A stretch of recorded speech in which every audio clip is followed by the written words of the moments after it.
Assalamualaikum warahmatullahi wabarakatuh. Sehat teman-teman kelas 7 SMP Lab School VIP UMJ. Mudah-mudahan selalu sehat dan dalam lindungan Allah Subhanahu wa taala ya. Amin Allahumma amin. Dan saya harap teman-teman tetap semangat, teman-teman tetap antusias dalam menuntut ilmu walaupun daring ya. Dan jangan lupa banyak berdoa, mudah-mudahan corona ini cepat selesai agar kita bisa beraktivitas seperti biasa di sedia kala. Baik teman-teman, kelas 7 SMP Lab School VIP UNJ. Untuk hari ini kita akan belajar tentang budi pekerti. Budi pekerti. Boleh teman-teman dibuka halaman 109 atau 109 mengenai budi pekerti ya. Itu.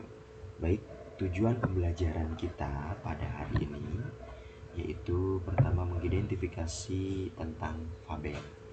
Artinya bagaimana caranya kita belajar tentang cerita fabel. Nah, apa itu fabel nanti kita akan diskusikan. Kemudian menceritakan kembali, artinya teman-teman bisa bercerita tentang cerita fabel. Kemudian berikutnya adalah menelaah struktur dan kebahasaannya.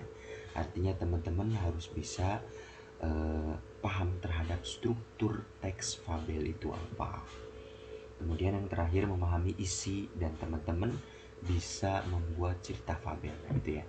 Baik, kita lanjutkan ya teman-teman. Itu tujuan pembelajaran pada hari ini. Baik, kita teruskan. Nah, di sini ada pengertian fabel, teman-teman bisa dibuka halaman 110, 111 ya, mohon maaf. 111 teman-teman bisa buka di bukunya. Masih ada kan buku buku ininya. Nah, ini. Kenapa pembelajaran saya ada halaman di slide-nya agar kita selalu terarah pembelajarannya agar tidak kemana-mana. Jadi betul-betul materi ini dari buku. Coba dibuka teman-teman halaman 111. Nah, di sini ada pengertian dari fabel. Pengertian dari fabel. Fabel itu apa? Cerita pendek berupa dongeng yang menggambarkan watak dan budi pekerti manusia diibaratkan pada binatang atau tokohnya oleh binatang. Nah, pada intinya fabel itu adalah cerita pendek, kisahnya yang diperankan oleh binatang tapi bersifat manusia. Nah, itu teman-teman. Jadi fabel itu cerita pendek sama dengan cerpen, tak berisi gitu ya. Tokohnya yang diperankan oleh binatang gitu, yang bersifat seperti manusia, yang isinya tentang budi pekerti, ada tentang sesuatu hal. Nah, itu kira-kira teman-teman ya. Itu pengertian dari fabel. Itu pengertian dari fabel itu teman-teman. Nah, terus kemudian di sini karakter atau sifat atau tingkah laku binatang yang bisa berbicara dan bertindak diibaratkan manusia. Nah, jadi yang disebut dengan fabel itu tadi punya karakter, punya sifat seperti manusia. Hewan bisa bicara, hewan bisa berjalan dengan dua kaki misal. Bukan ayam gitu ya, bukan juga burung. Tapi memang seperti gajah bisa berdiri, berjalan seperti manusia. Nah, itu. Jadi sifat-sifat itu yang diterapkan dalam hewan, padahal itu sifat punya manusia gitu ya teman-teman. Ya, kemudian apa sih tujuannya? Tujuan belajar fabel, tujuan kita mempelajari teks fabel gitu ya. Nah, pertama tujuannya adalah di sini. Nah, tujuannya bukan hanya menghibur saja. Nanti bukan sebagai hiburan buat kita saja, bukan hanya itu, tetapi media pendidikan moral. Media pendidikan moral artinya gini, mengajarkan sebuah budi pekerti, mengajarkan sebuah moral, akhlak. Nah, itu kira-kira intinya. Oh, jangan begini, jangan begitu. Nah, itu.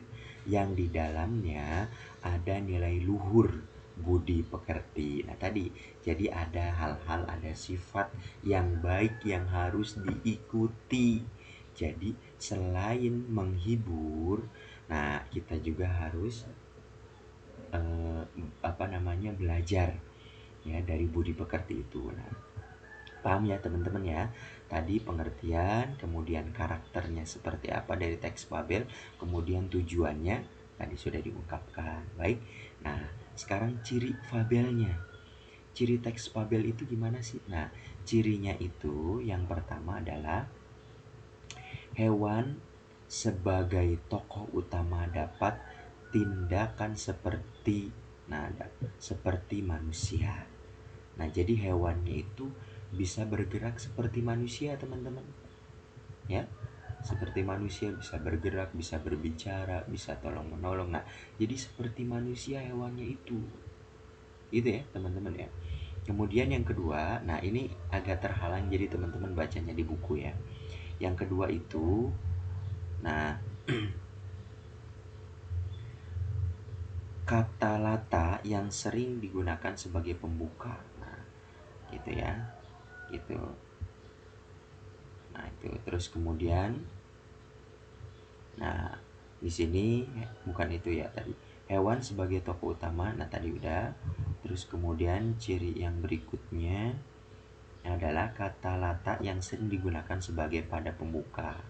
Nah, contohnya pada zaman dahulu, pada suatu hari, waktu itu, kisah, ketika itu. Nah, biasanya diawali dengan itu. Nah, ini pada zaman dahulu, pada suatu hari, dan sebagainya. Waktu itu, kisah, dan sebagainya. Itu ya, teman-teman ya. Terus kemudian, nah, yang ketiga adalah umumnya tokoh baik akan berakhir bagian dan tokoh jahat berakhir sengsara atau mendapatkan akibatnya. Nah, ini nih. Artinya tokoh yang baik itu pasti baik nantinya bahagia. Tapi kalau tokoh jahat itu akan sengsara. Biasanya begitu kan? Gitu. Kemudian menunjukkan, nah ini terhalang lagi, jadi bisa dibaca di buku. Menunjukkan penggambaran moral dan nilai moral karakter manusia serta kritik tentang kehidupan di dalam cerita. Nah, ini nih artinya ada nilai moral, kemudian karakter yang manusia kritik tentang kehidupan. Nah, maksudnya gini. Nah, maksudnya di dalam cerita tersebut itu ada nilai-nilai akhlak, ada nilai-nilai kebaikan yang perlu kita ambil untuk diterapkan dalam kehidupan. Gitu ya. Salah satunya adalah karakter kritik manusia ya, gitu kira-kira teman-teman. Kemudian yang terakhir di sini menggunakan latar alam. Nah, biasanya cerita fabel itu karena hewan biasanya jadinya di alam. Gitu ya, dalam liar dan sebagainya. Di TV juga teman-teman sering lihat kan gitu. Nah, itu kira-kira teman-teman ya. Nah, kita lanjutkan lagi ya. Gitu. Baik, yang berikutnya adalah teman-teman boleh dibuka halaman 115 agar lebih terarah. 115 teman-teman dibuka. Kita akan belajar tentang struktur bagian-bagian atau bagian-bagian teks fabel. Jadi teks fabel itu ada apa saja, strukturnya, bagiannya.